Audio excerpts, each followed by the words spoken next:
तो मैं चलूंगा सबसे पहले गुजरात, राजेश ठाकर साहब के साथ। राजेश जी, पहले तो मैं दृश्य दिखाऊं, और दृश्य इसलिए दिखाना लाजमी है, जरूरी है, मैं थोड़ी सी उसके बारे में बोल दूं कि नरेंद्र मोदी जी गुजरात पहुंचते हैं हमेशा चुनाव के दौरान, दरमियान, लंबे वक्त से हम देख रहे हैं, जब से वो उन्होंने दिल्ली का रुख किया है, कम उनका बहुत ऐसा होता नहीं कि वो पहुंचे। और कहते हैं कि बिन मौसम बारिश हो तो कहीं ना कहीं उसकी चर्चाएं तो होती हैं। तो पहले एक दृश्य देखिए, वो जो रैली शुरू हो गई है, हालांकि हमारे दर्शक कहते हैं क्यों दिखाते हैं इन्हें, लेकिन फिर भी ये जो, चूंकि गुजरात का मामला है तो यहाँ दृश्य देखना जरूरी है। फिर मैं आपसे पूछूंगा कि क्या कुछ है इसके पीछे, ये गुजरात पहुंचना अनायास, अचानक। हालांकि आपने भी 2-3 दिन पहले बताया था कि वहां अमित शाह साहब कैसे परेशान है, हैरान है, दिक्कत में है, बात बन नहीं रही है, बिखरी हुई है बीजेपी खुद गुजरात में, और संघ के क्या रोल हैं, संजय जोशी क्या चाहते हैं, अलग अलग चीजें हैं। तो शुरुआत आप ही से करूंगा राजेश ठाकर साहब। पहले इस दौरे के मायने क्या निकाले जाए, क्योंकि बिहार चल रहा है, बिहार के पहले गुजरात, टिप्पणी आप। देखिए, अमूमन गुजरात के अंदर जब चुनाव ना हो तो नरेंद्र मोदी गुजरात का दौरा नहीं करते, और करते भी हैं तो जिस प्रकार की तैयारियां इस वक्त भारतीय जनता पार्टी ने करी है, वो करने की या तो जरूरत नहीं पड़ती थी या की नहीं जाती। अभी ऑपरेशन सिंदूर के बाद एक तिरंगा यात्रा का कार्यक्रम नरेंद्र मोदी का हो चुका है यहाँ पर, और वो रोड शो के लिए भी भीड़ जुटाने के लिए बहुत सारी कोशिशें भारतीय जनता पार्टी ने तो उस वक्त करी थी। लेकिन जिस प्रकार से लोग जुड़ने चाहिए, कि अगर भारत पाकिस्तान का मैच है और भारत जीत जाता है तो अपने आप लोग रास्ते पर आ जाते हैं, तो ये तो बहुत बड़ा जो है जंग थी, और उस जंग को जीतने के बाद जब नरेंद्र मोदी गुजरात में आए तो भारतीय जनता पार्टी को लगा था कि स्वयंभू बहुत बड़ी भीड़ जो है उस तिरंगा यात्रा के साथ जुड़ेगी, लेकिन ऐसा हुआ नहीं। और आज का उनका जो कार्यक्रम है उसके पीछे 15 दिनों से पूरी भारतीय जनता पार्टी और सरकार वो लगी हुई है। ब्लॉक लेवल तक जो है अहमदाबाद शहर के जो प्रेसिडेंट है, सारे जो मंत्री हैं, वो मीटिंग कर रहे हैं। हर एमएलए, हर काउंसिलर, हर संगठन के जो पदाधिकारी है उसको टारगेट दिया गया है। और इसके बाद लगभग 7 से 8 हजार जो है वो टीचर्स है उनको ड्यूटी पर लगाया गया है। स्कूलों के अंदर जो है वो छुट्टी दे दी गई है, और सारे जो स्टूडेंट्स है उनको वहां पर ले जाने की एक व्यवस्था की गई है। कल सरदार धाम जिसका वर्चुअल जो है इनोग्रेशन अमित शाह ने करा, उन्होंने भी एक जो है सर्कुलर करके वहां के सारे जो स्टूडेंट है उनके लिए व्यवस्था करी है कि आप लोग सारे लोग निकोल में पहुंचिए। अहमदाबाद जिसके अंदर कांग्रेस के पास 2 के अलावा एक भी जो है एमएलए नहीं है, पूरा जो कॉरपोरेशन है 30 साल से भारतीय जनता पार्टी के पास है। यहाँ पर यह कहा जाता है कि अगर भारतीय जनता पार्टी के नाम पर किसी भी अरे गहरे को खड़ा कर दो तो अहमदाबाद से वो चुनाव जीत जाएगा। उस अहमदाबाद के अंदर 50 या 60 हजार की कैपेसिटी वाले ग्राउंड को भरने के लिए इतनी सारी चीजें नरेंद्र मोदी के लिए करनी पड़ रही है। ये बता रहा है कि गुजरात के अंदर परिणाम कुछ भी हो, इनका जो आकर्षण है वो धीरे धीरे कम हुआ है।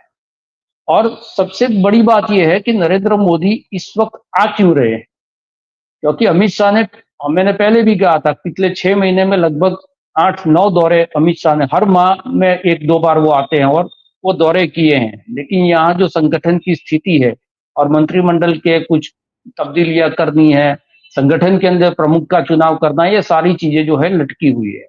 तो नरेंद्र मोदी का ये जो कार्यक्रम है, जो जनसभा का आयोजन किया गया है, उसके मायने जो है राजनीतिक रूप से ये निकल रहे हैं कि जो काम अमित शाह नहीं कर पाए उसको करने के लिए नरेंद्र मोदी आए। और हो सकता है कि आज उनकी राजभवन की रात का जो उनका कार्यक्रम है उस बीच रात के अंदर जो मान मुनव या डराने धमकाने या कुछ लाभ लेकर किसी को समझाने की वो ये जो सारी बातें हैं, वो सारी बातें नरेंद्र मोदी कर सकते हैं, और इसीलिए यह दौरा उन्होंने किया है। दूसरी एक चीज ये है कि कल एमएलए की जो मीटिंग थी उसके अंदर अभी जो प्रेसिडेंट है सीआर पाटिल ने, उन्होंने एक इशारा किया है कि भाई अब के बार जो मीटिंग होगी वो हो सकता है कि कोई नया अध्यक्ष ले, तो उससे भी संकेत मिल रहे हैं। दूसरी एक बात ये भी कही गई है वहां पर कि जो नए आने वाले मंत्री हैं उनका जो है आप स्वागत करिएगा, और जो जा रहे हैं वो नाराज न हो। तो ये बात भी उन्होंने एमएलए की मीटिंग के अंदर वहां पर की है। तो संगठन और सरकार दोनों के अंदर जो तब्दीलियां बहुत समय से हम सुन रहे थे कि होने जा रही है, होने जा रही है, नहीं हो रहा था, वो काम पूरा करने के लिए नरेंद्र मोदी गुजरात में आए हैं। लेकिन सबसे बड़ा जो चीज है, वो जो जनसभा उन्होंने रखी है उस जगह को लेकर। निकोल एक ऐसी जगह है जहां पर पिछले 1 महीने के अंदर वहां के जो एमएलएज हैं उनके खिलाफ लोगों का बहुत गुस्सा फूट पड़ा था। ये एक ऐसा एरिया है जो निकोल, बापूनगर, ओडाव, वस्त्राल, नरोड़ा ये बोलते हैं, इसमें ज्यादातर सौराष्ट्र के लोग हैं। और उसके बाद जो कोई है तो वो हिंदी भाषी है, पर प्रांतीय लोग हैं, उत्तर प्रदेश और बिहार के लोग। मिनी सौराष्ट्र भी उसको कहा जाता है और मिनी यूपी बिहार भी उसको कहा जाता है। उस जगह पर नरेंद्र मोदी ने जो है अपनी जनसभा का आयोजन किया है। उससे एक संकेत ये मिल रहा है कि जो सौराष्ट्र की एक राजनीति भारतीय जनता पार्टी के संगठन को बहुत दिनों से परेशान कर रही है, जिसने अमित शाह के खिलाफ जो है सरकारी क्षेत्र के अंदर भी जो है अपनी बात उठाई थी। वहां से बहुत सारे लोग मुखर होकर बोल रहे हैं। वहां के एमएलए जो है वो ये कह रहे हैं कि सरकार में हमारे कुछ काम नहीं हो रहे। तो सौराष्ट्र को एक मैसेज देने के लिए निकोल से जो है नरेंद्र मोदी ने ये जनसभा का आयोजन किया है। साथ साथ में जो बिहार में इलेक्शन चल रहा है, मुझे लगता है मैं अब क्या नेक्स्ट फेज में आपके, हाँ कर लीजिए, आप अगर बिहार से जुड़ा कर दीजिए एक आध लाइन में, अगले में कुछ और बिहार में जो इलेक्शन हो रहा है तो हिंदी भाषी लोग यहाँ पर बहुत सारे हैं। तो उनको कुछ कहते हुए बिहार में जो है कुछ मैसेज भेजने की कोशिश भी हम समझते हैं कि नरेंद्र मोदी वहां पर कर सकते हैं। लेकिन एक महत्वपूर्ण बात यह है कि नरेंद्र मोदी आ रहे हैं, उसके लिए एक जो वीडियो बनाया था भारतीय जनता पार्टी के आईटी सेल ने, उसमें इतना ट्रोल किया लोगों ने कि यहाँ के जो होम मिनिस्टर है उसको उस वीडियो को जो है उतार देना पड़ा। यानी कि लोग ये कह रहे हैं कि ये जल भराव की स्थिति निकोल में सारी समस्याएं हैं, अब मोदी जी आ रहे हैं तो सारी समस्याओं का हल निकल रहा है। रात में बारिश के अंदर भी रास्ते बन रहे हैं। तो लोगों ने जो है सोशल मीडिया पर बहुत ट्रोल किया है। ये बता रहा है कि भारतीय जनता पार्टी के अंदर और लोगों के साथ में जो एक कनेक्शन था वो कहीं ना कहीं टूट रहा है। राय सर, ये तो आपने देख लिया, ये तो शैली है मोदी और शाह की शैली है कि जब बाजी हाथ से निकले तो जो जो कर सकते हैं नैरेटिव को बदलने के लिए प्रयास, साम नाम दंड भेद। उसके पीछे जो 3 काले कानून है आपने उनको सुन लिया, उनका अंदाज, और दूसरा आपने वो भी सुन लिया, उपराष्ट्रपति। मैं बात करना चाहूंगा नरेंद्र मोदी जी की डिग्री को लेकर। वो डिग्री जिसको लेकर अभी जो वहां केंद्रीय सूचना आयोग है उसने कह दिया था कि जो डीयू में डिग्री है वो दिखाई जाए। आज राहत मिली है, वो हाई कोर्ट जो है, दिल्ली हाई कोर्ट ने कह दिया है कि नहीं, पलट दिया उस आदेश को। कब तक बचेंगे? कब तक आप कहते हैं ना कि कब तक आपको राहत मिलती रहेगी इस पर? और बाकी आप चाहें तो ये जो चाहे अमित शाह का हो, सीएम पीएम क्या जेल से चलाएं, और तमाम उनके पीछे के मंतव्य, दोनों पर आपकी टिप्पणी। देखो, सबसे पहले तो आपकी जो डिग्री है वो तो आपका गर्व है। आप किसी डॉक्टर की वहां जाओगे, किसी वकील के वहां जाओगे तो उनकी जो डिग्री है वो दीवार पर टांगी आपको मिलती है। वो गर्व के साथ कि भाई हम यहाँ से स्नातक हुए या अनुस्नातक हुए हैं। आपकी डिग्री के लिए अदालत में जाना पड़े, 10-10, 12-12 साल तक संघर्ष करना पड़े। अरे भाई, आपके पास अगर डिग्री है तो उसमें दिक्कत की क्या बात है? आपको खुद को जो है एक बार अपनी डिग्री जो है वो लोगों के बीच में रख देनी चाहिए कि भाई मैंने यहाँ से स्नातक किया था, यहाँ से अनुस्नातक किया था, ये मैंने पढ़ाई की हुई है। लेकिन जब उसके लिए अदालत में जाना पड़ता है तो सबसे पहले ये संशय खड़ा हो जाता है कि भाई आपने जो है वो डिग्री हासिल की है या नहीं की है। सबसे पहले तो ये अदालत के अंदर कुछ भी हो, लेकिन आज के पहले कभी आपने ऐसा सुना था कि किसी व्यक्ति की जो है वो डिग्री के लिए अदालत के जो है दरवाजे खटखटाना पड़े? तो पहला तो उनका जो पूरा चरित्र है जो झूठ के ऊपर खड़ा हुआ है उसके साथ ये रिलेट कर जाता। दूसरी चीज जो है, अभी अनिल जी कह रहे थे राजस्थान के बारे में, उनके मुख्यमंत्री के बारे में। मैं तो यहाँ पर हर हमेशा ये कहता हूं कि हमारे मुख्यमंत्री ने एक व्यक्ति को जो है स्पेशल ड्यूटी पर रखा हुआ होगा कि जो सुबह वो बिस्तर से निकलते तब से शाम तक हर घंटे ये याद दिलाता है। उसकी ड्यूटी ये की है कि भूपेंद्र भाई आप चीफ मिनिस्टर है, क्योंकि वो खुद भूल चुके। लोग जो है वो भी भूल चुके हैं कि हमारा चीफ मिनिस्टर कौन है। बहुत सुंदर। उनके 1 या 2 साल खत्म होने पर जब मुझे डिबेट में बुलाया गया था, तो मैंने डिबेट में यह कहा कि कोई आदमी कुछ करे तो उसकी आलोचना करो या तारीफ करो। ये भूपेंद्र भाई एक ऐसा व्यक्ति है जो सिर्फ शादियों के अंदर जाते हैं, किसी चीजों की जो है वो इनोग्रेशन करते हैं, ना पॉलिटिकल स्टेटमेंट देते हैं, ना कोई पॉलिटिकल जो है वो बात करते हैं। जो भी निर्णय होते हैं वो जो है या तो सीआर पाटिल अपने सर पर चढ़ा लेते हैं, अमित शाह जो है वो अपने नाम पर कर देते हैं, बचा खुचा रहता है। नरेंद्र मोदी आके जो है ऐसे रोड शो करके थोड़े हजार करोड़ के प्रोजेक्ट जो है इनोग्रेशन कर देते हैं। इनके पास करने के लिए कुछ है नहीं। तो गुजरात ने एक पहला ऐसा चीफ मिनिस्टर जो है वो देखा है जिसको खुद को जो है बार बार याद कराना पड़े कि भाई साहब आप चीफ मिनिस्टर है। ये स्थिति है गुजरात के अंदर। दूसरी राइट। जो बात बताई दूसरी जो बात बताई बांग्लादेशियों को लेकर, तो जब यहाँ पर भारतीय जनता पार्टी सत्ता में नहीं थी, तब से ये चंडोरा तालाब के आसपास की जो बस्ती है उसमें बांग्लादेशी घुसपैठियों के मुद्दे वो उठाती थी। 1990 से लेकर 2025 आते आते पहली बार जो है अहमदाबाद म्यूनिसिपल कॉर्पोरेशन ने वहां पर कार्यवाही की। वो बांग्लादेशियों को ढूंढने की कार्यवाही नहीं थी, वो कार्यवाही थी जो सरकारी जमीन थी उसके ऊपर अतिक्रमण हो चुका था।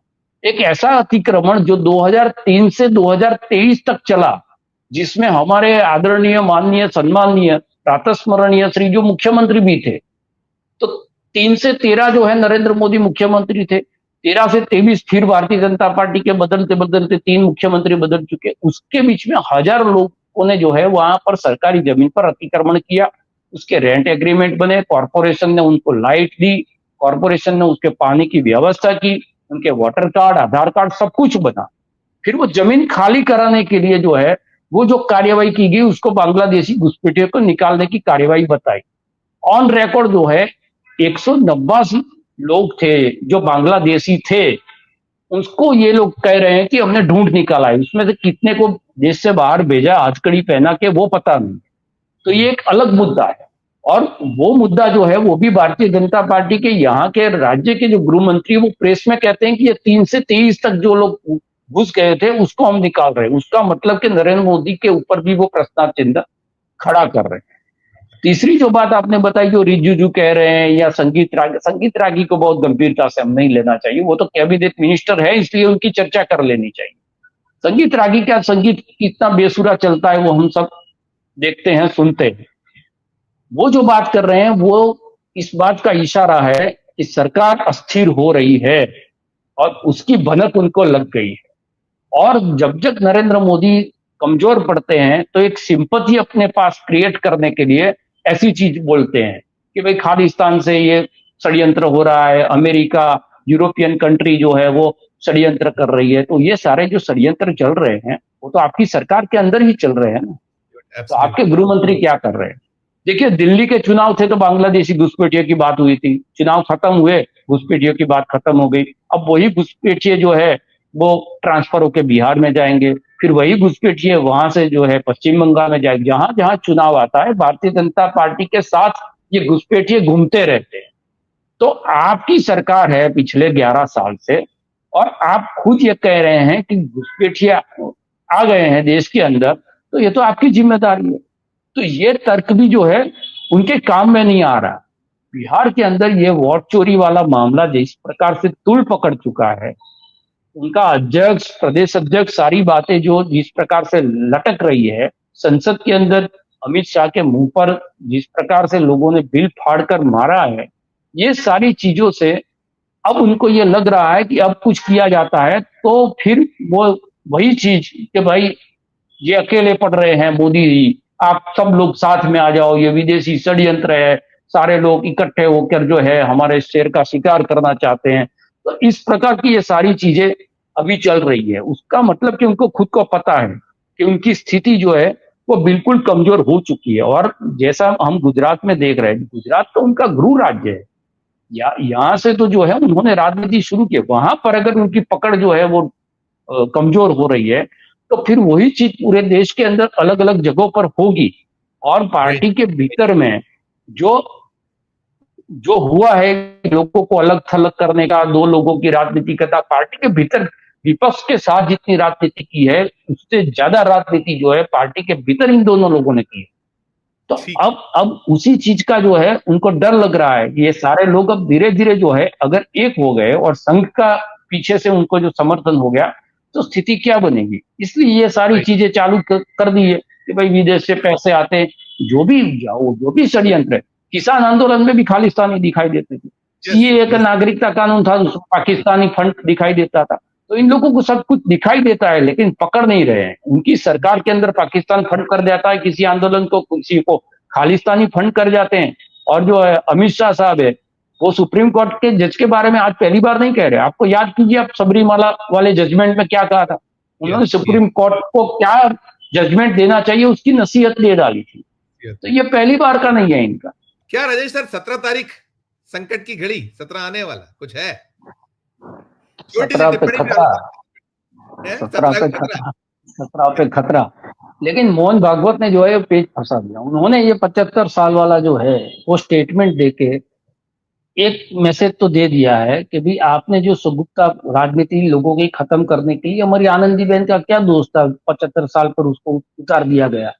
तो अब जो है उस नियम को आपको भी पालन करना चाहिए। इस प्रकार का मैसेज मोहन भागवत ने दिया है। और दूसरी एक बात यह है कि अगर खुद वो अमल कर जाते हैं मोहन भागवत साहब, क्योंकि उनका भी यही सितंबर के अंदर 75 साल हो, तो वो अगर निवृत्त हो जाते हैं संघ सुप्रीमो से और कोई अनुगामी जो है उनका उसको एक ऐसा रख देते हैं जो मोदी के कंट्रोल में ना हो, तो दो मैसेज जाएंगे। एक तो संघ की तरफ से एक मैसेज जाएगा कि भाई अब जो है आपकी मनमानी नहीं चलेगी, आप भाजपा चलाओ, संघ को चलाने की कोशिश मत करो। दूसरा मैसेज ये भी जाएगा कि भाई मोहन भागवत जो आप संघ को मार्गदर्शक समझते हो, उन्होंने जो है इस उसूल पर जो है वो अपनी निवृत्ति कर ली है, तो अब आपको भी करना पड़ेगा। ये दबाव जो है वो बनेगा।